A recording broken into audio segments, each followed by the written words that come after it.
welcome back. Chapter 24. I stared at my reflection above the bathroom sink while Fate and Lars waited for me in the living room. Did I really want to make this choice? My tour guides were proving to be less than honest. What if I saw something I couldn't live with? But knowing I'd only be here for a little longer, could I really not do it? Forget about the murderer. This was a chance to see and know the secrets of the universe. Who could walk away from knowledge like that? I looked at my reflection in the mirror. Not me. I've been born again. I've been born asking questions. And it was only for a little longer. It wasn't even that much of a risk. I'd be reborn clueless of any of this. I turned the water on and splashed a little on my face and took a deep breath. I walked into the living room, picked up the sniffer I left on a table, and downed the last of it. I'm ready. Lars nodded and reached for his bag and headed out the door. Where he's going? I asked, turning to Fate. Prepping the ground so that no one will interrupt. Fate edged in closer to me. It was clear he wanted to say something, but it took him a minute to get it out. You sure you want to do this? You're having second thoughts? This was your idea. I waited for him to respond. If he kept looking at me like he was now, I was going to need another minute in the bathroom. You're leaving after your trial period, right? Yes. Stop asking me the same question over and over again. I knew I was being testy, but couldn't he lay off how much he wanted me to leave just for a little while? I still had intact feelings after all. Okay. He walked over and held the back door open. After you. He walked out into the starry night. We walked out into the starry night. No one was on the beach for miles except for Lars. A black blanket spread out on the sand was surrounded at foot intervals but burning black candles. Black? I would have felt a little better if they had been white. Worse than the color, why wasn't the breeze coming off the ocean causing so much as a flicker in the flames? It should have been impossible to keep them lit, but they blazed straight up as if the wind didn't stir at all. Lie on the blanket in the center, Lars said.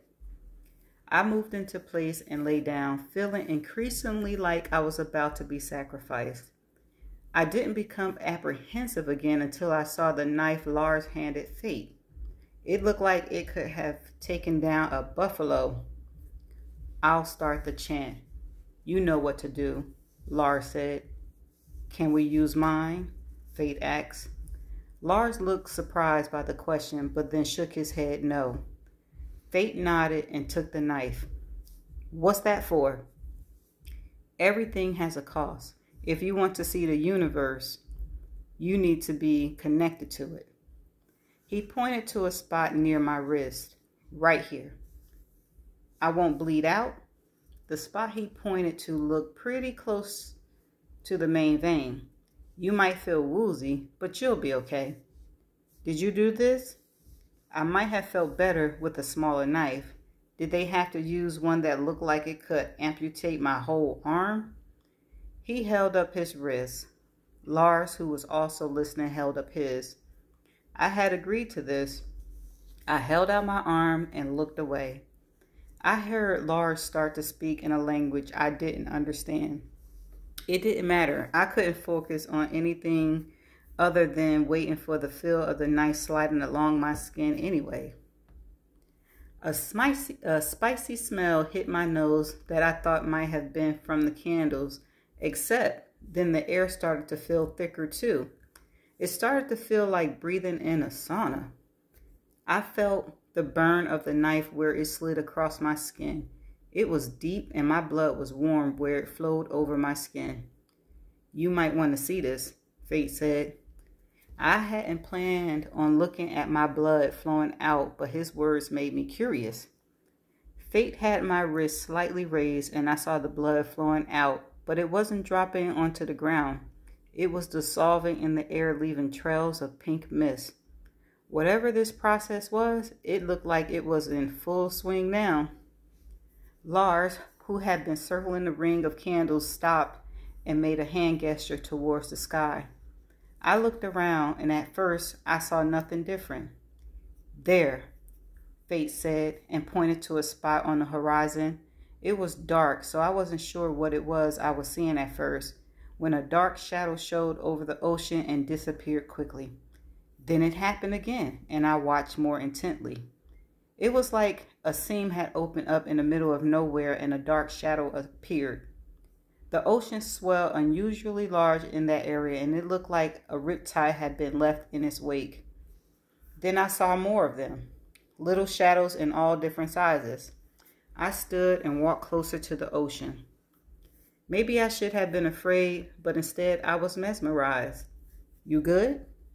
Lars asked Fate from somewhere behind me. "Yeah," Fate responded.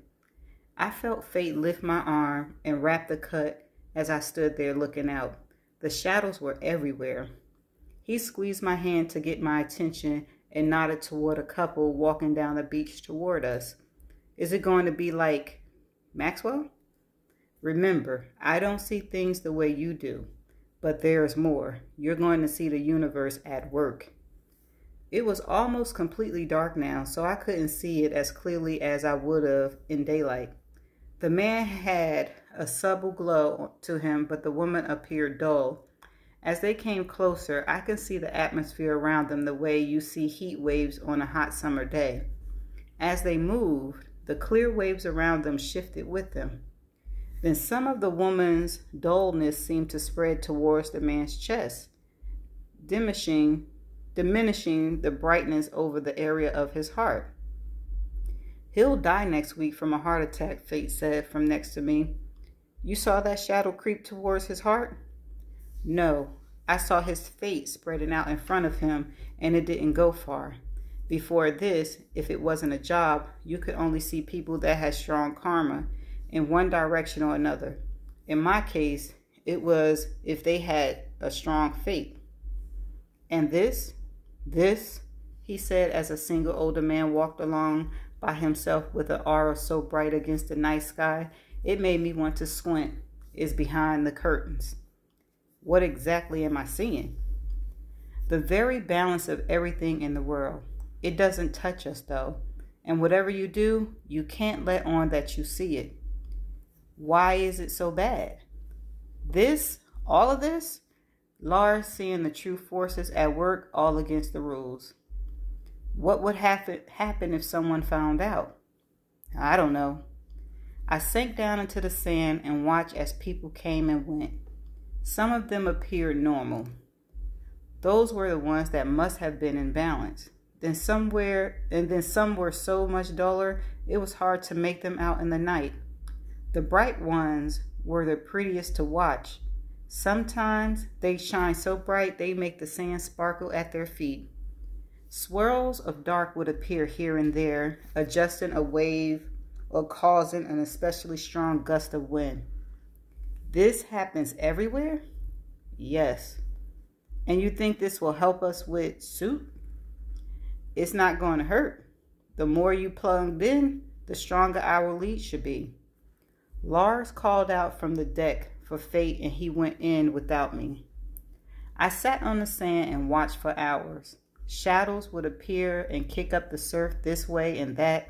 At one point, I watched a woman walk down the beach, and her flip-flops got stuck in the sand. Just as she was about to fall, a shadow appeared underneath her, and she managed to find her balance. Everything was being controlled and micromanaged. And instead of having fewer questions, I had more. Who was pulling the strings? Who had this kind of power? I think God, but Harold had made it seem like God wasn't doing the deadly lifting down here. So who or what controlled all of this? I didn't go in until I couldn't keep my eyes open a second longer. Lars' bags was sitting on the table, but the house was quiet. When I got to the bedroom, Fate was sprawled all asleep. I couldn't fault him for not holding to the bargain, as it was almost 2 a.m. I tried to keep my eyes averted as they adjusted to the dark. This was much easier to do until he turned in his sleep and the blanket moved down to his waist, displaying a well-built and very tattooed chest.